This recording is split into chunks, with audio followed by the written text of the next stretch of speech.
Holy smokes, the Scar is back for Chapter 4? And so are those weird bows from the Primal season. We have this strange thing. You serious? And we even have a new pistol. We don't care. So, are we ready to make the best zero build loadout for Chapter 4 Season 1? We know the Scar is back, the RPG is back, and impulses are too. And bad news, the DMR has also been unvaulted.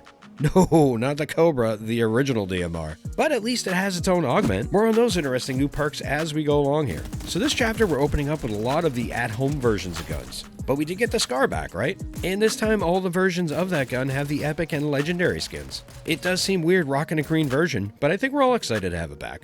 One slight bit of bad news, the reload times were increased a little bit, but not a deal breaker. So of course it's the Scar all day long in the first slot of our best zero build loadout, but why not any of the other rifles? The DMR is what it is, of course, so that's out. The new Excalibur rifle is a boom AR. Like really? A boom AR? It's too gimmicky and way too easy to counter in zero. You simply move. The Red Eye rifle is not bad, but it's a weaker version of the MK7. If you're a Mark fan like myself, you know that Epic did us dirty with this thing. They even called it a Red Eye. That said, the weapon is nice for your first gun off rip. Way better than a Ranger AR or the dreaded Evo Chrome Burst AR. The only other gun I would think about in this spot is the Tactical Assault Rifle. The TAC AR is back? That's right, Nerd Guy, and it's a little different now. The thing is, you can only get it with the Tactical Armory Augment, which is weird because we also have the Mechanical Augment, which drops mechanical shockwaves and explosive bows. And those bows are in chest and floor loot too. What's the over-under on when Epic puts the TAC AR and the Combat Shoddy in the chest and floor loot? One other downside with running that gun as your AR is, of course, it becomes an ammo goblin competing with your SMG. It does have the red dot ADS now, which is always nice. Still, the TAC AR has always been a meh kind of gun at distance. I know we get a combat shotgun too with the augment, but it's still not enough to burn a valuable perk spot. So yeah, our optimal AR is of course the classic Scar. Speaking of shotguns, this is where things get a little weird, and more meh too. We have the Maven Auto Shotgun, which retains 100% damage for 4 tiles or 20 meters. 20 meters! Come on! Let's get nuts. Exactly! We also have the before mentioned combat shotgun in the loophole with its damage drop-off starting at 13.5 meters. No idea what the drop-off is for the new Thunder Pump, but it shoots twice like the 2-shot shotgun from Chapter 3, and those guns have always been kinda dookie. The Primal, the 2-shot, and now the Thunder. Okay, the first Primal shotguns were insanely OP, especially that Mythic, but they got a hard nerf in damage and pullout time 3 weeks after they were introduced, and they were never the same since. And there is only one shotgun augment too, reload while sprinting. It's good when repositioning, but it goes to show that Epic does not want a lot of shotgun mods. Even the next set of augments to be released do not have any shotgun perks. I'm even going with a hot take here, people. The shotguns this season are optional. That's right, they're optional. The new ones have a swap delay, which hurts the popular shoddy SMG shoddy tactic, and the combat is the combat. It's a fun gun to fire and has some damage at distance, but it's still meh.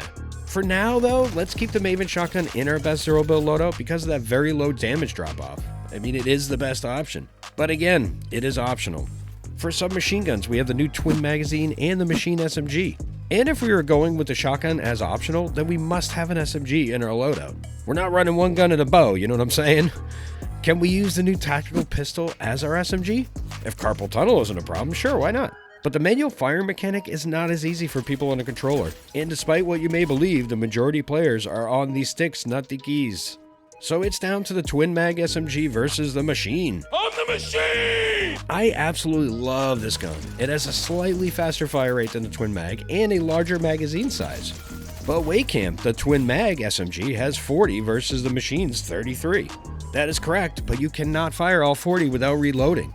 It's 20, then a reload, then the other 20. That in-between mag reload is fast, but it's still a reload during a fight. The twin mag does have a little higher damage output, and both appear to have the shorter damage drop-off rates, which is typical for these kind of guns. I think they're both pretty close, but I prefer the machine SMG. We could counter the twin mag's reload issues with a light finger augment, of course, but that mod also makes the machine SMG faster too. So that gives us the Scar, the Maven shotgun, and then the machine SMG in our best zero build loadout. We know the fourth slot will of course be the classic shields and heals hierarchy. This chapter we do have something new to add to that mix, the Slap Juice. It gives you 25 health or 15 shield if the health is full. I think it belongs after splashes and fish in the order because of the speed at which it can be used. And that, of course, leaves our 5th slot. In the last chapter, we used shockwaves or the grapple glove / spidey hands. But impulses are not as effective, and they have the risk of fall damage too. And we do have bows now, along with the RPG, and this thing. But with the shotgun being optional, you could run a bow or the RPG in that slot instead if you're feeling a different vibe. You could also run the shockwave bow in place of the hammer. And with the bow augment, running out of arrows won't be as big of a problem too, so either one will work. I think the hammer is more traversable, but the shockwave bow allows you to control your flight better. So shockwave hammer or bow, your preference. And maybe run the RPG in place of the shotgun if you want to. Now, what augments are we running with this loadout? I would go with Rifle Recycle, Light Fingers, and First Assault. This will give you a damage bonus on your first bullet in your magazine, a 25% reload boost to your SMG, and a chance your AR will not use ammo. And then if you take a bow, the Bow Specialist is a good 4th one. Other good 4th options are the Aerialist, and maybe Party Time. And more augments are on the way too, probably in the next update. Yeah, baby. And there we go, peeps. The best zero build loadout for Chapter 4, Season 1. The Scar, the Machine SMG, Health or Shields, the Shockwave Hammer or Shockwave Bow, and either the Maven Shotgun or the RPG in the last slot. Do not forget to subscribe if you haven't, then check out this video right here. Hurry up before it's gone.